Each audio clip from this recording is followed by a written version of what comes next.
할렐루야. 네. 아멘. 오늘도 참으로 복된 주일날 허락하신 하나님께 감사를 드립니다.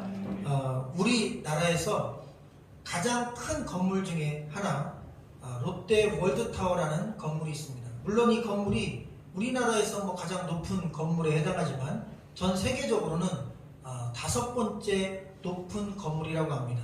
2016년에 완공해서 2017년 봄에 개장을 해서 놀이동산도 있고 아쿠아리움도 있고 호텔도 있고 각종 시설들, 오피스텔 이런 것들이 다 들어가 있는데요. 종합적이고 복합적인 건물이죠. 이 건물은 지상 123층짜리 건물이고 높이 555m짜리 건물입니다. 기초공사를 매우 특별하게 했는데 이유는 이 서울 롯데 월드타워 지하에 38m 지점부터 몇 메타까지는 모르지만 안반층이 발견된 겁니다. 원래 집을 지을 때 안반층이 나오면 건축하기가 상당히 까다롭고 어렵습니다. 대신 그 안반층에 만약 기둥을 제대로 박기만 하면 그 건물은 웬만한 지진과 태풍에도 끄떡없는 튼튼한 건물이 됩니다. 그런데 이 롯데 월드타워는 안반층이 발견되면서 그 안반층을 기초로 해서 기둥을 박은 건물입니다. 무려 지하 38m 소개부터 시작하는 이 안반층에 직경 1m, 길이 30m짜리 쇠말뚝, 쇠기둥이죠. 이것을 108개를 꽂아서 기본적인 베이스를 삼았고 그 기둥 위에 사이사이에 철근 4,200톤 그리고 고강도 콘크리트 중에서도 가장 강도가 센 콘크리트를 8만 톤을 부어서 바로 72m, 세로 72m짜리 거대한 기초 매트리스를 만들었다고 합니다. 이게 무려 높이만 6.5m 정도 되는 든든한 기초인데요. 이렇게 기초공사를 한 터전 위에 지하 몇 층과 지상 123층, 555m짜리 건물을 지었는데 초속 80m 정도의 바람이 불어도 절대로 건물에 문제가 없답니다. 초속 80m면 거의 사람이 밖에 다닐 수 없고 웬만한 물건이나 차량이 날아갈 수 있는 강력한 바람입니다.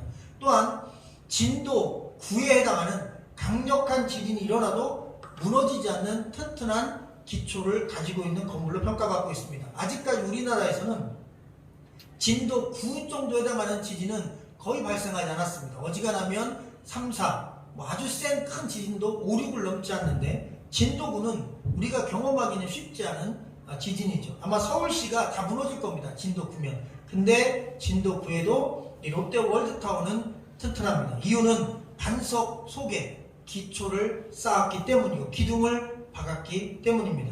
사도 바울은 고린도전서 3장을 통해서 우리의 신앙생활은 이렇게 집짓기와 같다라고 말하면서 그 집짓기의 기초는 곧 반석이신 예수 그리스도다. 이렇게 확정적으로 말씀합니다. 오늘 우리가 읽은 본문은 아주 유명한 말씀인데 신앙의 집짓기, 반석 위에 지은 집과 또 다른 성경엔 모래라고 되어 있는데 누가는 이 모래 대신 흙이라는 표현으로 흙 위에 지은 집 이렇게 두 채의 집짓기에 대한 이야기입니다. 자, 48절, 49절을 여러분의 음성으로 읽어주시면 고맙겠습니다. 시작!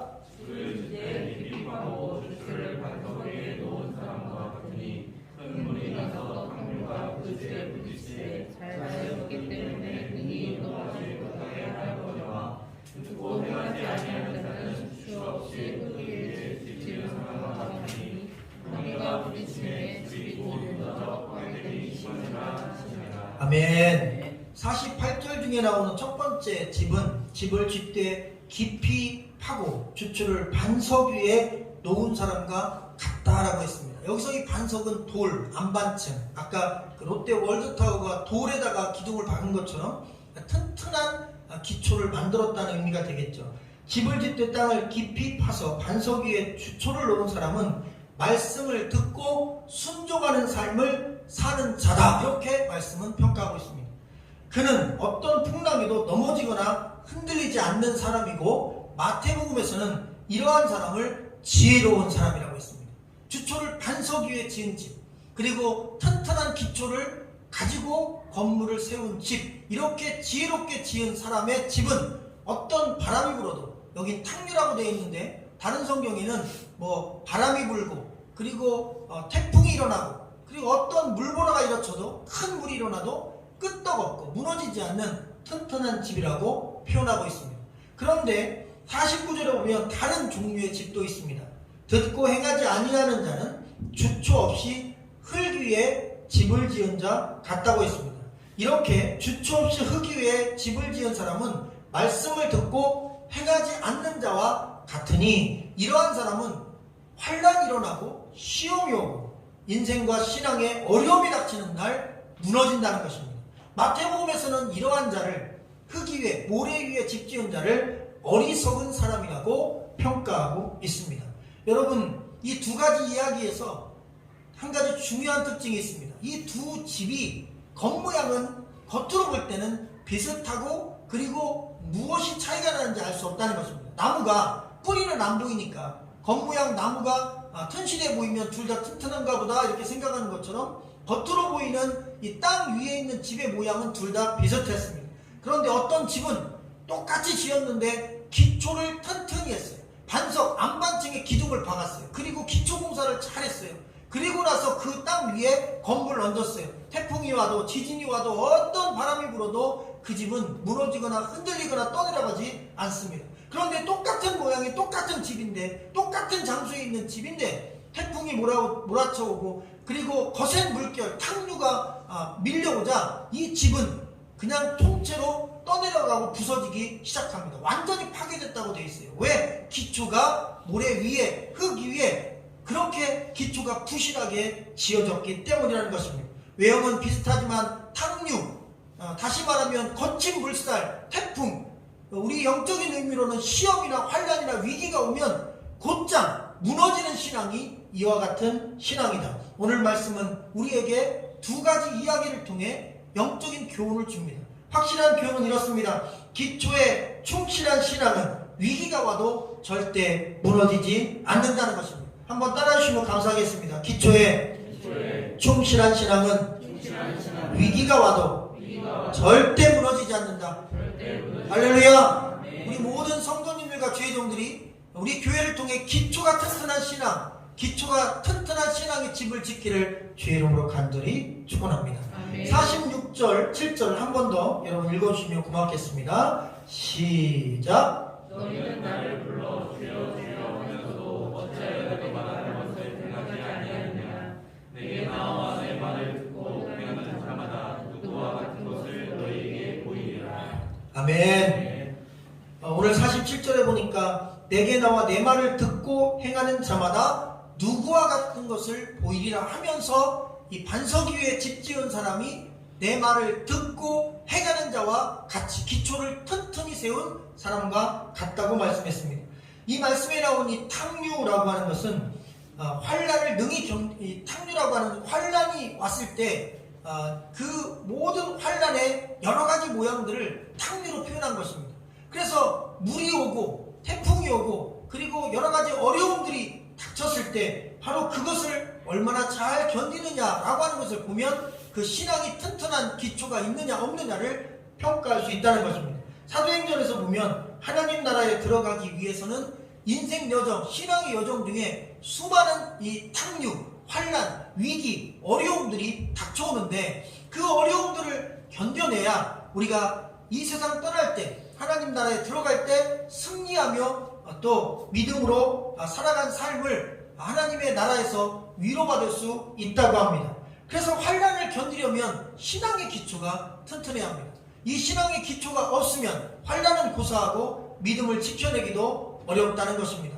이 신앙의 기초를 다지기 위해서 사실 저도 올해 말씀을 준비하면서 이 여름부터 아마 올 연말까지 내년 초까지는 마태, 마가, 누가, 요한복음 이 신약성경의 4권의 성경을 통해 우리 교회와 성도들의 신앙을 또 복음 위해서 다지고 싶어서 지금 열심히 복음서를 하나하나 살피고 있습니다. 이 누가복음이 끝나면 4번째 요한복음 말씀으로 또 기초 다지기.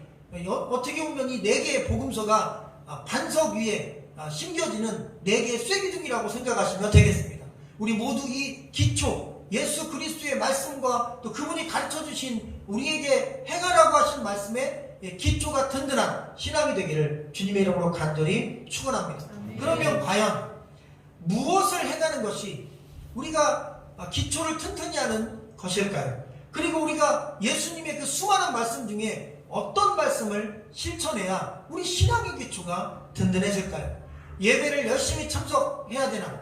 또 교회 봉사를 많이 해야 되나? 종교적인 수많은 열심들을 내야 되나? 수많은 생각들을 가질 수가 있습니다. 그런데 여러분, 우리가 읽지 않았지만 이 누가복음 6장에 20절부터 오늘 우리가 읽은 49절 이 사이의 말씀을 이 말씀을 가리켜서 평지설교라고 합니다.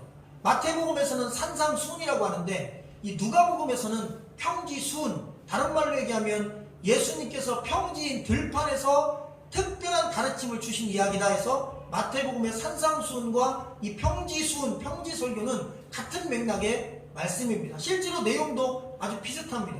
그런데 이 20절부터 49절에 있는 예수님의 평지설교의 핵심 내용을 살펴보면 이렇습니다. 27절에는 원수를 사랑하라. 36절에는 내가 자비한 것처럼 너희 아버지 하나님이 자비한 것처럼 너희도 자비하라. 그 다음 37, 8절에는 비판하지 말라, 정죄하지 말라, 용서하라. 그리고 받는 삶보다는 주는 삶을 살아라. 너희에게 누군가 와서 도와달라, 구워달라 하면 그게 양식이든 돈이든 그 어떤 것이든 너희가 가지고 있는 게 있다면 그 여유로움을 가지고 그 사람을 돕고 그에게 주는 삶을 살아라. 그래서 이것을 통합해서요, 이 산상수훈, 평지수훈, 평지설교의 내용을 하나로 묶어보니까 이렇게 표현할 수 있어요. 선한 삶을 살라는 거죠.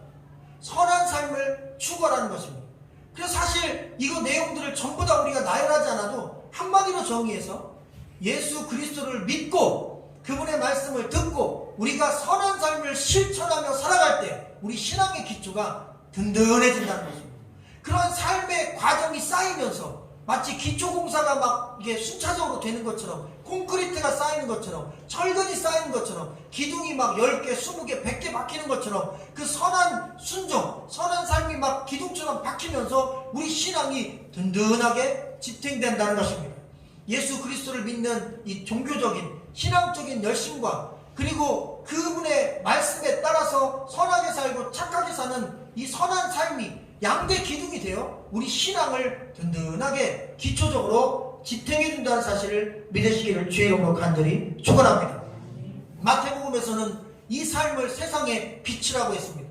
예수님께서 말씀하시기를 너희의 착한 행실을 보고, 예수 그리스도를 믿는 자의 착한 행실을 보고 하늘에 계신 너희 아버지께 믿지 않는 자들이 영광을 돌리게 하라고 명령하셨습니다. 이 말씀도 산상수훈의 결론입니다. 오늘 우리가 읽은 바로 이 두 집 짓는 사람 이야기도 평지수훈, 평지설교의, 누가복음에 나타난 이 평지설교의 결론입니다. 근데 그 결론은 맥을 같이 합니다. 마태복음에서는 너희의 착한 행실로, 너희의 행함으로 하나님께 영광을 돌려라. 기초를 든든히 해라. 그리고 오늘 우리가 읽은 이 누가복음의 이 두 가지 집 짓는 이야기를 통해서는 말씀을 듣고 착하게 행동함으로 말미암아 너희의 신앙의 기초가 든든해지는 것이다. 이렇게 하나님을 잘 섬기고 예수님을 믿고 그 말씀을 따라 선하게 사는 이 영적인 기초 훈련이 잘 되어 있으면, 기초를 잘 다졌으면 우리가 어떤 위기, 어떤 시험이나 환난이 와도, 영적인 탕류가 몰아쳐와도 우리의 신앙의 집은 무너지지 않는 것이다. 할렐루야. 이런 분명한 메시지가 말씀을 통해 기록되고 있습니다. 45절 말씀을 다 같이 한번 읽어보겠습니다. 45절입니다. 시작. 선한 사람은 마음에 쌓은 선에서 선을 내고 악한 자는 그 쌓은 악에서 악을 내나니 이는 마음에 가득한 것을 입으로 말함이니라. 할렐루야. 여러분, 믿음 생활은 선을 쌓는 것입니다. 그런데 선을 쌓는다고 구원받는 게 아닙니다. 여기서 착각을 하면 안 됩니다. 먼저 믿음이고 그 믿는 믿음 안에서 선을 쌓는 것입니다. 그런데 일반적인 다 종교는 선을 쌓는 것을 강조합니다. 그러나 기독교는 믿음이 먼저고 그 믿는 자는 선을 쌓으라는 것입니다. 그동안 한국교회는 많은 도전과 위기를 겪었습니다. 욕을 많이 먹었습니다. 그런데 오늘 말씀을 빗대어 보니까 왜 그런지 알겠어요. 첫 번째로는 하나님의 말씀 듣고 예배드리는 건 한국교회가 잘했어요. 우리도 참 잘합니다. 그런데 행동하지 않는 것입니다. 말씀을 듣는데 행동이 없어요. 말씀을 듣는데 삶은 없어요. 그러니까 듣기만 해요. 귀만 커졌어요. 그리고 몸은 비실비실하고. 왜? 활동을 안 하니까 영적인 이런 근육이 없는 것입니다. 그냥 뼈만 항상이 남았어요. 못 움직이는 거예요. 귀만 발달한 거예요. 그리고 그 듣는 것으로 판단하고 평가하고 비판하고, 많이 들었다고 많이 안다고 교만하고, 그러다 보니 한국교회가 위기를 만난 것입니다. 또 하나, 예배는 드리지만 선한 삶을 사지 않는 것, 바로 이것이 한국교회를 위기로 몰아넣은 것입니다. 예배 잘 드려요. 그런데 선하게 살지 않아요. 교회는 잘 다녀요. 그런데 선하게 살지 않아요. 그러니 세상 사람들이 그 믿는 자, 예배 드린 자의 모습을 통해 하나님께 영광을 돌리는 게 아니라 오히려 하나님의 영광을 가리고 교회를 욕하고 비판하게 되는 일들이 벌어집니다. 그래서 교회 다니면서 악하게 사는 것은 사실 구원받은 사람이 아닌 것입니다. 악하게 살았기 때문에 구원받지 않은 게 아니라 구원받은 사람은 악하게 살지 않기 때문에 구원받지 않은 것입니다. 말장난이 아닙니다. 구원받은 사람은 악하게 살려고 하는 마음을 내려놓는 사람입니다. 구원받은 사람은 선하게 살려고 하는 의지를 갖는 사람입니다. 구원받은 사람은 착하게, 그리고 하나님 말씀 따라 되도록이면 선하게 살려는 의지를 가지려는 사람입니다. 오늘도 전 좀 당황스러운 일이 있었습니다. 요즘에 음식이 사실 여러 가지 위생 문제 때문에 어렵잖아요. 어제 빵을 샀어요. 그런데 아침에 저희 집에서 빵을 개봉하려고 하다 깜짝 놀랐어요. 빵봉지 안에 파리가 날아다니더라고요. 저 어떤 업체인지 말씀드리면 아실 것 같아서 말씀 못 드리지만, 파리가 절대 들어가면 안 되는 업체입니다. 그런 빵집이에요. 그래서 파리가 들어가면 절대 안 되는 빵집인데, 안에서 막 이 빵봉지 안에서 파리가 너무나 생생하게 날아다니면서 우리가 보는 앞에서 빵을 빨아먹고 있는 거예요. 도저히 개봉해서 먹을 용기가 나지 않았어요. 이미 다 봤어요. 그래서 산채로 그대로 봉투를 들고 교회 오는 길에 잠깐 들려서 말씀을 드리고 이제 바꿔왔어요. 저는 내심 기대했어요. 제가 악한 마음을 안 가지니까 그래도 미안합니다 라는 말은 보통 다 할 거 아니에요. 그런데 사장님도 직원들도 한 명도 딱 들어가서 그 얘기를 하니까 놀래지도 않고 미안하다는 말도 없고 똑같은 걸로 바꿔드려? 끝! 쳐다보지도 쉬운지도 않더라고요. 저 어느 지점이라고 말씀 못 드리지만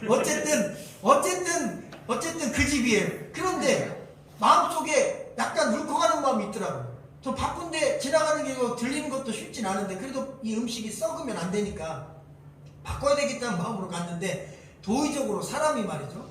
자, 본인들이 잘못한 게 있으시면 일부러는 안 했더라도 음식을 파는 분인데 음식 속에서 살아있는 파리가 나온 거예요. 돌아가신 것도 아니고. 그러면 정중하게 죄송하다고, 이게 날파리가 붙어가지고 모르고 이렇게 포장을 했는데 바꿔드리겠다고, 이런 정도는 이렇게 좀 사과를 하실 줄 알았어요. 그런데 이런 방구, 사과의 말도 없이 그냥 바꿔드려요? 근데 눈도 안 마주쳐요. 보지도 않아요. 많이 있었나 봐요, 파리가.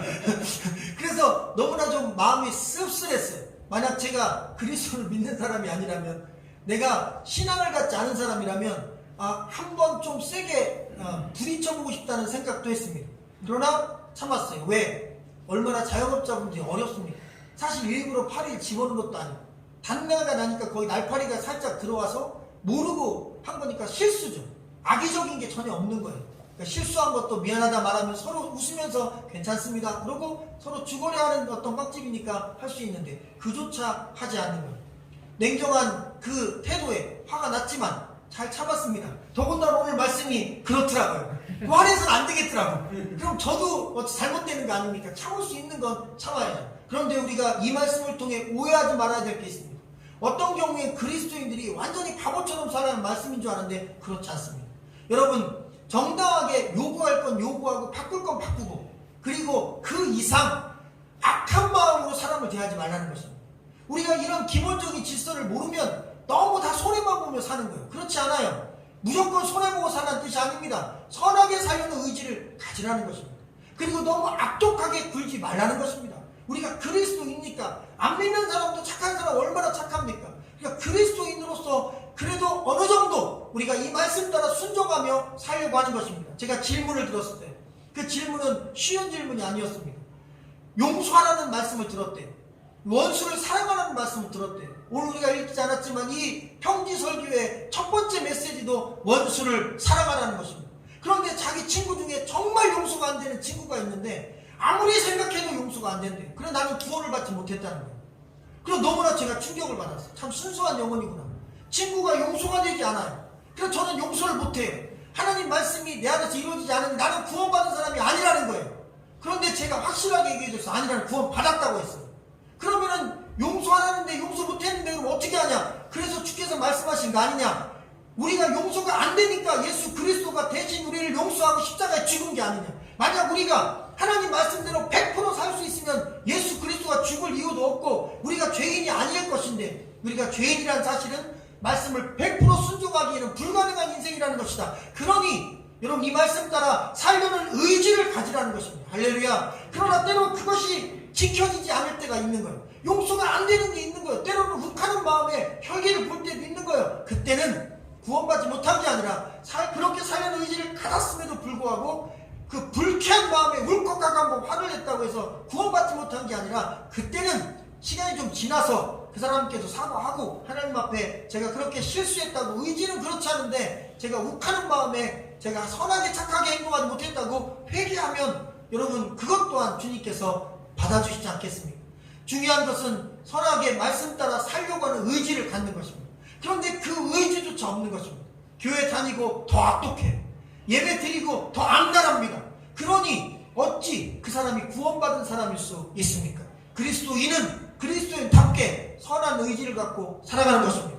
예수 잘 믿어야 합니다. 예배 잘 드려야 됩니다. 교회 잘 다녀야 됩니다. 물론 예물 잘 드리면 훌륭합니다. 그러나 여러분 선하게 살아야 합니다. 착하게 살아야 합니다. 그것이 세상을 비추는 빛이고, 그 빛을 통하여 많은 주님을 알지 못하는 어둠 속에 있는 자들이 예수 그리스도를 향해서 오게 되는 것입니다. 빛은 예수 그리스도가 직접 비추시는 게 아니라 먼저 믿은 우리가 그분의 이름으로 선하게 착하게 세상 사람들에게 비춰주는 것입니다. 제가 이번 주에 직장인 한 분과 식사를 했습니다. 근데 이분은 천안에 아주 유명한 보일러 공장에서 일하시는 분인데, 이 직장 생활을 얘기 듣다 보니까 제가 깜짝 놀랐어요. 많은 사람들이 오래 일을 못한대요. 본인도 지금 한 두세 달 됐는데 몸에 이상이 벌써 왔대요. 제가 보니까 그 이상이 온 이유를 알겠어요. 2시간 일하고 10분 쉬는데, 오전에 2시간 일하고 10분 쉬고 2시간 일하고 밥 먹고, 한 3, 40분 안에 밥 얼른 먹고 와서 다시 2시간 일하고 10분 쉬고 2시간 일하고 조금 쉬고 그 다음 3시간 연장이라고 9시에 퇴근한대요. 밤 9시에. 그렇게 일주일 동안 쉬지 않고 일하는데 어찌 몸이 멀쩡하겠는가. 가만히 보면 만약 그 공장의 경영주가 이 인부처럼 일하시는, 이 가장 낮은 곳에 일하시는 분들처럼 일주일만 일하면 제가 생각할 때 이렇게 바꿨을 것 같아요. 1시간 40분 일하고 20분 쉬고, 1시간 40분 일하고 그 다음에 점심 1시간 먹고 한 30분 먹고 30분 쉬고, 그 다음에 또 1시간 40분 일하고 20분 쉬고, 사람이 1시간 3, 40분 일하면 한 10분, 20분 쉬고, 이런 패턴으로만 가져도 근육도 좀 쉬고 또 몸도 크게 축이 나지 않는 것입니다. 생산량 맞추기 위해 사람은 더 안 뽑고 있는 사람으로 악착같이 막 쉬는 시간 줄여가지고 밥 먹는 시간도 뭐 밥 먹고 쉬는 시간 없이 거의 화장실 한번 갔다 오면 일하는 곳으로 생산 라인으로 밀어붙이고, 더 무서운 걸 들었어요. 뒤에는 일하지 않고 이 점검만 하는 사람이 있대요. 40초 안에 물건 하나 세팅해서 내보내야 되는데 자기 라인에서 40초가 넘었는데 물건이 적재되면 마이너스 쳐서 나중에 급여 체계에서 감점을 주고, 감점에 따라서 급여에서 얼마 정도 인센티브를 뺀다는 것입니다.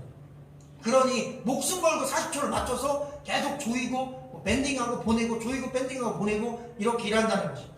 여러분, 선한 삶이라는 것은 내 곁에 주변에 있는 사람들을 내가 어떻게든지 조금 더 나은 세상에서 살게 해주는 것입니다. 내가 경영자면 경영자로서 가장 낮은 곳에 일하는 사람들이 어떤 고생과 어떤 아픔이 있는지를 보고 그들의 그 애처로움들을 도와주는 것입니다. 그리스도인이라면 그런 마음으로 내 삶의 주변을 살피며 가는 것입니다. 그런 중심으로 일하는 리더, 그런 중심으로 일하는 사업가, 그런 중심으로 일하는 기독교인 사업가들이 있다면 여러분 세상이 밝아지지 않겠습니까? 말하지 않아도 이 직장은 정말 오래 근무할 만한 직장이구나 생각하지 않겠습니까? 사실 어려워 보이지만 조금만 생각하고 마음을 쏟으면 우리 주변에서 충분히 우리가 선하게 사람들을 대하고 선하게 일을 할 수 있는 그런 일들이 많이 있습니다. 우리가 기도해야 될 때입니다. 말씀을 듣고도 선하게 살지 못하기, 하나님 말씀을 듣고 선하게 살 의지와 능력을 주옵소서. 또한 말씀대로 행하지 못할 때는 그 선한 삶을 살고자 하지만 때로 넘어지고 욱하고, 그리고 때로는 악독한 마음이 막 들 때, 그럴 때 있잖아요. 그러나 그럼에도 불구하고 선한 의지가 변함이 없다면 그렇게 살지 못한 것은 회개하고 하나님 앞에 용서를 구하고 다시 의지를 오뚜기처럼 불태울 수 있는 저와 여러분 되시라는 하나님의 말씀이었습니다. 기도드리겠습니다.